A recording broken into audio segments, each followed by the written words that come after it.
तो WWE के calendar year में रेसलमेनिया सबसे बड़ा पेपर व्यू माना जाता है और उसके पीछे कुछ रीजन है, क्योंकि ये इतने सालों से चलता आ रहा एक पेपर व्यू नहीं बल्कि एक रेसलिंग की इंडस्ट्री का पूरा ट्रेडिशन है। और जब भी इसके अंदर कुछ बड़ा होता है तो लोग उसको एक मेमोरी की तरह याद रखते हैं। और जब रेसलमेनिया के मेन इवेंट में या फिर एंडिंग में कुछ ऐसा हो जाए जो कि बहुत बड़ा हो, वो तो गाइस एक हिस्टोरिकल मोमेंट अपने आप में बन जाती है। तो आज की इस वीडियो में हम बात करेंगे 10 ऐसी हिस्टोरिकल या फिर शॉकिंग या फिर आप कह सकते हैं बेस्ट रेसलमेनिया एंडिंग्स की। और अगर आप ये जानना चाहते हैं वीडियो को एंड तक देखते रहें, चैनल पर नए हैं तो सब्सक्राइब करें और उस नोटिफिकेशन बेल को भी ऑन करना ना भूलें।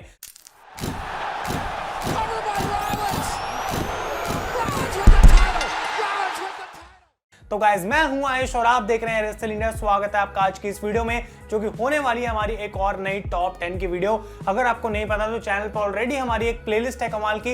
इतनी इंफॉर्मेशन, इतनी नॉलेज शायद ही आपको कहीं मिलेगी। उसमें 100 से भी ज्यादा टॉप 10 वीडियोस हैं। तो अगर आपने वो चेकआउट नहीं करी है, उसका लिंक आपको मिल जाएगा डिस्क्रिप्शन में। अब रेसलमेनिया की एंडिंग्स की हम बात करने वाले हैं। और कई बार ऐसा होता है जब WWE हमें कुछ बड़ा शॉक दे देती है और रेसलमेनिया इतना लंबा इवेंट चलता है और उसके एंड में कुछ बड़ा देखने को मिल जाए तो फैंस बिल्कुल ही खुश हो जाते हैं और एक टॉकिंग पॉइंट पूरा पेपर व्यू बन जाता है। नंबर 10 से हम स्टार्ट करते हैं और यहाँ पे आती है गाइस रेसलमेनिया 34, जहां पे ब्रॉक लेसनर ने अपना टाइटल रिटेन कर लिया था अगेंस्ट रोमन रेंस। तो यूनिवर्सल चैंपियनशिप का मैच होने वाला था और आई थिंक फैंस उस पॉइंट पे इस मैच को मेन इवेंट में नहीं देखना चाहते थे, क्योंकि एक बात रीजन इसका यह था कि ब्रॉक लेसनर रोमन रेंस का मैच पहले भी रेसलमेनिया में हो चुका था और दूसरी चीज कि रोमन रेंस के बारे में फैंस को पहले से ही पता था कि वो इस मैच को जीतने वाले और यूनिवर्सल टाइटल को कैप्चर कर लेंगे। तो फैंस उस पॉइंट पे बिल्कुल खुश नहीं थे इस बात से और शायद उसकी वजह से गाइस ये जो मैच था हमें उतना ज्यादा अच्छा देखने को नहीं मिला था। लेकिन इसकी एंडिंग जब हुई तो पूरी रेसलिंग की दुनिया अपने पैरों पे खड़ी हो गई। सबको लग रहा था यहाँ पे रोमन जीतेंगे, लेकिन ब्रॉक लेसनर ने रोमन को हरा दिया और उन्होंने अपना यूनिवर्सल चैंपियनशिप जो है वो यहाँ पे रिटेन कर लिया था। तो रेसलमेनिया की अगर हम बात करें उसके हिसाब से काफी बड़ी मोमेंट थी, क्योंकि जो एक्सपेक्टेड था वो बिल्कुल भी नहीं हुआ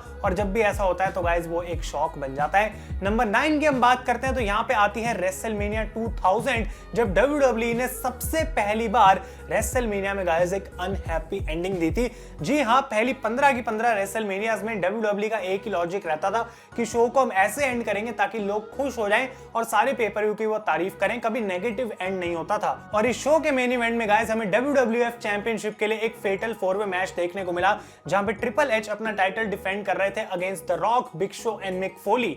और उस पॉइंट पे उनकी रेन इतनी लंबी चल चुकी थी कि सबको लग रहा था कि यहाँ पे ट्रिपल एच टाइटल ड्रॉप करेंगे, WWE एक बार फिर से एक हैप्पी एंडिंग देगी और बिल्कुल ऐसे ही रेसलमेनिया खत्म हो जाएगी। और यहाँ पे गाइस हमें दो बड़ी चीजें देखने को मिलती है।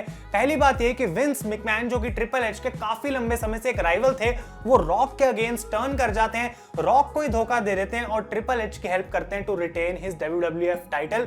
और ये इसलिए बड़ी मोमेंट थी क्योंकि पहली बार ऐसा हुआ कि फैंस अनहैप्पी गए आफ्टर फिनिशिंग रेसलमेनिया। उनको डेफिनेटली लग रहा था रॉक या फिर मिक फोली में से कोई तो टाइटल जीतेगा, लेकिन ट्रिपल एच ने यहाँ पे अपना टाइटल रिटेन कर लिया and the heels von this match. तो डेफिनेटली गाइस ये एक बड़ी मोमेंट भी थी और साथ के साथ इसने हिस्ट्री में अपनी जगह बना ली है। नंबर 8 की हम बात करते हैं गाइस, तो यहाँ पे बात आती है रेसलमेनिया 28 की, जहां पे मेन इवेंट में था once in a lifetime the Rock against John सीना।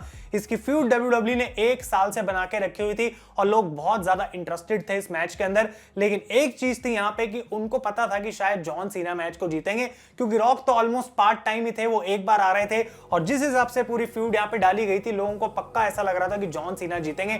इनफैक्ट क्राउड जो है यहाँ पे पूरे तरीके से रॉक को सपोर्ट कर रहा था और एट द एंड यहाँ पे जब रॉक अपना रॉक बॉटम लगाते हैं और जॉन सीना को क्लीन पिन करते हैं तो गाइस यहाँ पे जो है वर्ल्ड बिल्कुल शॉक रह गया था कि रेसलमेनिया के मेन इवेंट में WWE का सबसे बड़ा सुपरस्टार जॉन सीना, उसको क्लीन पिन कर दिया था वहां पे रॉक ने, एक ऐसा सुपरस्टार जो कि इतने सालों बाद WWE में अपना रिटर्न कर रहा था। तो डेफिनेटली ये एक शॉकिंग मोमेंट थी और उस पॉइंट पे रेसलिंग फैंस गाइस बहुत ज्यादा खुश भी हुए थे। नंबर 7 की हम बात करते हैं गाइस, तो यहाँ पे आती है रेसलमेनिया 14, जहां पे एक्चुअली में ऑस्टिन एरा की शुरुआत हुई थी। अगर आप ऑस्टिन एरा को डिटेल में जानना चाहते हैं तो डेफिनेटली गाइस आप जाके चेकआउट करें मेरी मंडे नाइट वॉर्स की वो वीडियो। और अगर आप जॉन सीना वर्सेस रॉक का मेरा पूरा रिव्यू जानना चाहते हैं तो उसके लिए आप रेसलमेनिया रिवाइंड की वीडियो को चेकआउट करें। लेकिन ये पेपर व्यू WWE के लिए एक ऐसे पॉइंट पे हो रहा था जब मंडे नाइट वॉर्स में लगातार वो हार रहे थे और उनको जरूरत थी इसके डिलीवर करने की, तभी कंपनी के लिए कुछ फायदा होता। और यहाँ पे गाइस शॉन माइकल्स के against stone cold Steve Austin का मैच था फॉर द WWF टाइटल। और इतना ही नहीं बल्कि एक स्पोर्ट्स इंडस्ट्री के सबसे बड़े नाम को यानी कि माइक टायसन को जो है WWE लेके आई थी to become the special ring enforcer और उन्होंने डी जनरेशन एक्स को भी ज्वाइन कर लिया था। तो सारे ऑड स्टोन कोल्ड के यहाँ पे अगेंस्ट थे, लेकिन एट द एंड यहाँ पे स्टोन कोल्ड रिवर्स करते हैं स्वीट चिन म्यूजिक को, स्टनर लगाते हैं गाइस और माइक टाइसन यहाँ पे टर्न कर लेते हैं ऑन डीएक्स, आते हैं रिंग के अंदर, 3 पिन काउंट करते हैं और ऑस्टिन यहाँ पे टाइटल को जीत जाते हैं, जो कि एक बहुत ही शॉकिंग मोमेंट थी। मैच के बाद ऑस्टिन यहाँ पे अपनी 316 की टी-शर्ट देते हैं और माइक टाइसन के साथ सेलिब्रेट करते हैं। शॉन को बिल्कुल यकीन नहीं हो रहा था क्योंकि ऑब्वियसली यहाँ पे वो हील थे कि माइक टाइसन ने हमको धोखा दिया। और यहाँ पे एक और कमाल की मोमेंट होती है कि माइक टाइसन नॉकआउट कर देते हैं शॉन माइकल्स को।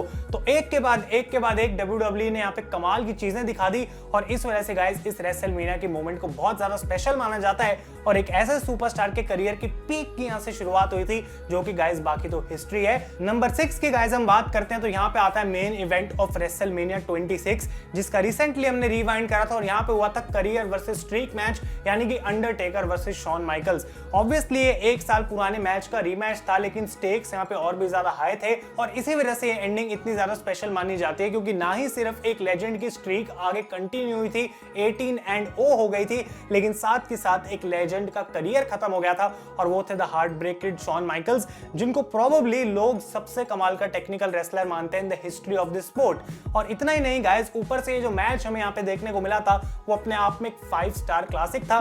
और जब ये पूरी एंडिंग हुई और उसके बाद एंड में अंडरटेकर शॉन माइकल्स गले मिलते हैं और जो ब्यूटीफुल मोमेंट इन दोनों के बीच में हमें देखने को मिली वो बहुत ही ज्यादा स्पेशल थी। नंबर 5 की हम बात करते हैं गाइस तो यहाँ पे आती है रेसलमेनिया 27, जहां पे मेन इवेंट के तो अंदर थे मिज और जॉन सीना और ये मैच मतलब इतना नहीं था कि बहुत ही ज्यादा कमाल का है, लेकिन ये एंड होता है एक डबल काउंट आउट में जब दोनों एक दूसरे को नॉकआउट कर देते हैं। तो लोग बिल्कुल खुश नहीं थे यहाँ पे कि आखिर ऐसा क्यों हुआ, लेकिन उस रेसलमेनिया के होस्ट थे द रॉक और वो बाहर आते हैं, उनको एनोनिमस रॉ जनरल मैनेजर से एक मैसेज मिलता है और वो इस मैच को एक no DQ no time out की स्टिपुलेशन डाल के रीस्टार्ट कर देते हैं। और इतना ही नहीं बल्कि यहाँ पे वो जॉन सीना को आके अटैक करते हैं ताकि मिज इस मैच को जीत के अपना टाइटल रिटेन कर सकें। तो ये बहुत ही ज्यादा शॉकिंग मोमेंट थी क्योंकि उस पॉइंट पे किसी ने सोचा नहीं था कि WWE जॉन सीना और रॉक के मैच के लिए प्लान कर रही है या फिर यहाँ पे हमें इस टाइप का कुछ देखने को मिल सकता है।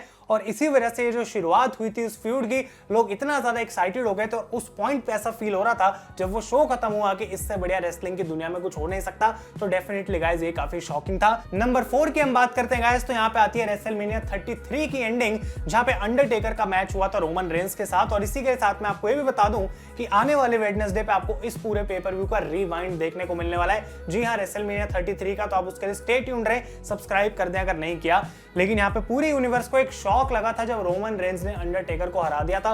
लोग सोच रहे थे कि क्या ये उस पॉइंट पे सही डिसीजन है, और जब तक लोग ये सोच रहे थे अंडरटेकर ने कुछ ऐसा कर दिया जो कि गाइस एक अपने आप में आइकॉनिक मोमेंट बन गई थी। वो जाते हैं रिंग साइड, अपनी वाइफ से गले मिलते हैं, उनको किस करते हैं, रिंग में वापस आते हैं, अपनी जैकेट उतारते हैं, हैट वहां से रख देते हैं और उस पॉइंट पे पूरी WWE यूनिवर्स को लग रहा था कि अंडरटेकर रिटायर हो गए हैं और उनका ये आखिरी मोमेंट था WWE के अंदर। तो वो जिस तरीके से इमोशनल चिल्स आए थे फैंस के अंदर, वो एक अनबिलीवेबल टाइम था उस समय।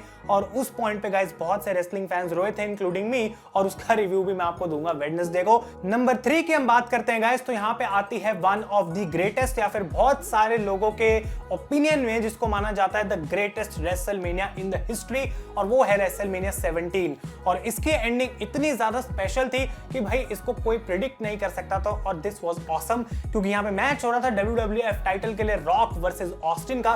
विंस मैकमैन रिंग साइड पे थे, तो सबको ऐसा ऑब्वियसली लग रहा था कि कुछ ना कुछ इनकी इन्वॉल्वमेंट होगी, लेकिन किस तरीके से इन्वॉल्वमेंट होगी वो किसी ने प्रिडिक्ट नहीं करा। क्योंकि विंस मैकमैन यहाँ पे रॉक पे एक बार फिर से हील टर्न करते हैं, वो ऑस्टिन को स्टील चेयर देते हैं और ऑस्टिन इस चेयर का यूज करके रॉक को हरा देते हैं और टाइटल को भी जीत लेते हैं। तो विंस मैकमैन और ऑस्टिन जो कि पूरे अपने करियर में राइवल रहे हैं मोस्ट ऑफ द टाइम, वो आपस में यहाँ पे आके एक साथ मिल गए। और ना ही सिर्फ इतना बल्कि स्टोन कोल्ड स्टीव ऑस्टिन यहाँ पे इतने अनएक्सपेक्टेड तरीके से अपना हील टर्न भी कर लेते हैं। तो इन दोनों चीजों का जो कॉम्बिनेशन था गाइस, उसने एक ऐसी चीज में रिजल्ट करा जो कि अगर आज भी फैंस जाके देखते हैं तो उनको लगता है कि भाई मजा आ गया, गूज़बम्प्स आ गए, और वो अभी भी शायद सोचते होंगे कि WWE ने आखिर उस पॉइंट पे ऐसा कर क्या दिया, इतना ये स्पेशल था। नंबर 2 की हम बात करते हैं गाइस तो यहाँ पे आती है एक ऐसी मोमेंट जो कि अभी भी मेरे लिए बहुत ज्यादा एक क्लोज मोमेंट है एज अ रेसलिंग फैन, और इसको मैं कभी नहीं भुला पाऊंगा अपने पूरे लाइफ टाइम में।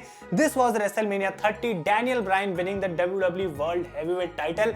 उन्होंने बटिस्टा को टैप आउट कराया, और वो जो पूरा सिनेरियो था, जो मोमेंट थी, आपको जाके मेरा रिवाइंड रिव्यू चेकआउट करना चाहिए, आपको गूज़बम्प्स आ जाएंगे।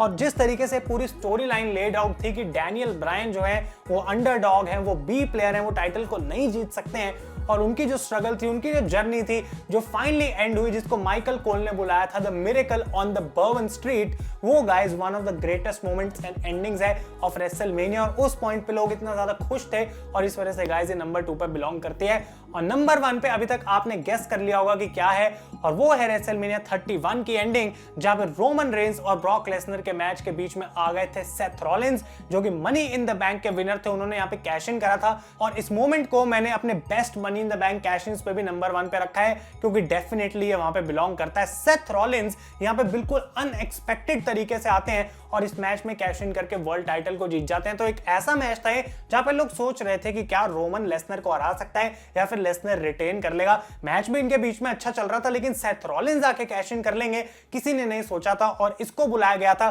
The greatest heist of the century, और इसकी वजह से गाइस ये है नंबर 1 पे। आई डोंट थिंक कि इसको बीट करना कोई आसान काम रहेगा, जितनी अनएक्सपेक्टेड ये मोमेंट थी। उम्मीद करता हूं कि WWE करे, क्योंकि अगर वो कर पाते हैं तो यानी कि हमारे लिए एक और बड़ी मोमेंट वेट कर रही है। तो गाइस ये थी रेसलमेनिया की हिस्ट्री की 10 सबसे शॉकिंग या फिर बेस्ट मोमेंट्स। आप क्या मेरी लिस्ट से एग्री करते हैं, मुझे कमेंट्स में बताएं, और ये मेरी लिस्ट है तो आप अपनी भी क्रिएट कर सकते हैं। डेफिनेटली मैं आपके ओपिनियन जानना चाहूंगा। अगर आपको ये वीडियो पसंद आई है लाइक करें और ऐसी वीडियोस के लिए चैनल पे बने रहें। Thank you so much for watching. मैं हूं आयुष और आप देख रहे हैं रेसल इंडिया।